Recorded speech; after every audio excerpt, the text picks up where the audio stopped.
Today I'm going to talk about Models. Models is a book by Mark Manson, and he has expressed how you can really be attractive to someone and how you are actually successful in finding a potential partner. So, well, it's very good for self growth and finding a potential partner, of course. And what I feel like is Morals is the only book that you need in the dating genre, because there are a lot of books but they are not good or nicely written. They will give you some crap advices to pick up on people, but that's not good. The best book I have ever read on this topic was Models. So the first point of models is lack of neediness. Now this is the most important part. Neediness is something like when you need approval of someone. Like if I'm wearing a cloth, for example wearing a yellow t-shirt, now I want to have approval of a certain person in wearing this t-shirt. So I wanna please someone by doing this, so they feel good. They tell it's good to their eyes, it's good to them. So you basically need lack of neediness. You have to invest in yourself. This is the statement that you really want, and that is you have to invest in yourself, not others. You have to work for yourself. You have to think and prioritize yourself. You don't have to work for others. You don't have to think of others. You don't have to prioritize others before than you. After you can prioritize them. Before you know, when you prioritize yourself first, you have to take care of time management and all of the things that you require, your grooming, your studies, whatever it is, or business, whatsoever it ever gets. So what you need is you need to invest in yourself, not in others. Like mostly in this topic, people try to be provide pleasure, sort of provide so much value to others, like if they are working under them, but it's not like that. If you really want to be attractive to someone, then you should have lack of neediness, and which is you have to invest in yourself, not others. You don't have to wait for their approval. You do what you like. You say no to things. You have to say no to things. If you don't say no to things, well, I'm gonna make another video on that. But no, you have to say no to certain things in life, because saying no is very important. It's a kind of a rich trait, because when you say no, you prioritize yourself and you separate yourself from the normal. So it is really important to say no. The second point is be vulnerable. Now you have to tell them about your uh, breakdowns, not breakdowns really.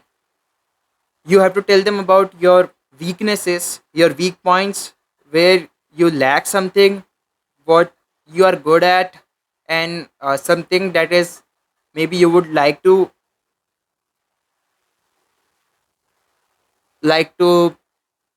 get better in something in future. For example, like I really play guitar very well, but I wish I could, no, not wish, I think I'm gonna need some more time to master it, like that.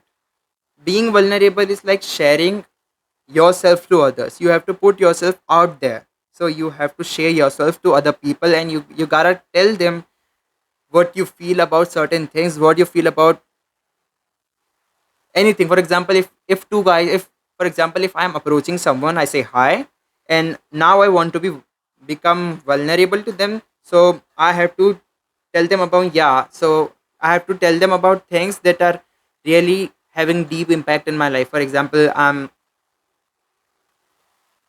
if we are talking on maybe drinking something, for example some soda, so I would say, well, diet in my life is a really important part, because a diet is really important and significant to me. Yeah, really important to me, and diet is something that I really want to pursue for a long time, as it makes my health good and stuff. But sometimes I lack the discipline it requires. For example, the times when I do cheatings, For example, the cheat days. Yeah, the cheat days.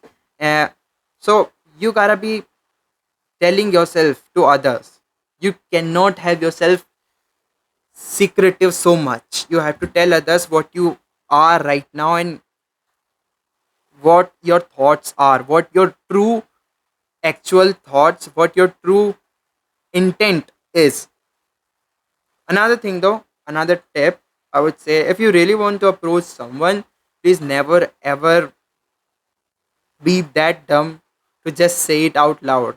Wanna be friends, or maybe I just thought that maybe we could hang out. Like, okay, hang out sometimes if it depends on if you are really good looking, but mostly you cannot stand to someone and say to them what you need in the very first sentence. You have to sort of initiate the conversation, and you don't need to cliche it, but you do need to start the conversation. You can't just say wanna be friends, wanna be friends, wanna be friends. No, no, no. Okay, that's not gonna work. You have to get to them. You're gonna have to maybe not butter them, but compliment them a little bit. For example, well, I like that color particularly of your dress. Maybe if they are doing something, some activity, you sort of put your thoughts on it. Like, tell them about something you think about it. It's like that. Anyways, the third point is polarization. Polarization is attractive. It's damn attractive. It's also making you find people which you really are in need of. You are in need of people who are actually looking for potential partners, or like people who are friends, who are really connected to each other, who are there to provide value to each other. So you have to polarize. You have to ask them after a certain point that what like what it what like I really like you, for example, and I would like to would you like to hang out sometime later? That would make sense. Like, you have to polarize. If they say, you have to make them say yes or no. And one more thing that is very important in this business is, it's either a hell yes or either a no.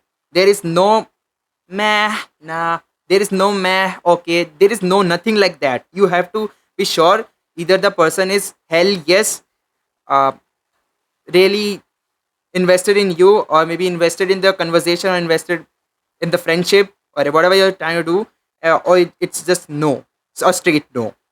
The meh okay thing, no, it's a no. You have to get it. It's a no. You have to space out from some people, from those type of people. Now the fourth point is state, don't ask. This is something of psychological approach kind of thing. When you state something, for example, for example, if I'm saying to someone, you seem like an artist. Now that person would think, this person, which is me, thought of them, and what made them think of me as of an artist. Like, why would they think I'm an artist? It would spark create like curiosity in them. Like, why did you say that? Like, what was the purpose? You don't ask someone straight away, like, are you an artist? Or for example, are you up for friendship? Or for example, uh, yeah, for example, if you're saying to someone, like, if you're gonna like, if you want to hang out with someone, and you're saying that, would you like to hang out sometime? Rather try this. I would really appreciate to hang out with you. Now this is gonna be really changing. This is gonna be creating value and impact, a sort of tension between you people. So you will indeed have an answer, a polarized answer, either hell yes or either no. Yeah, so that's it.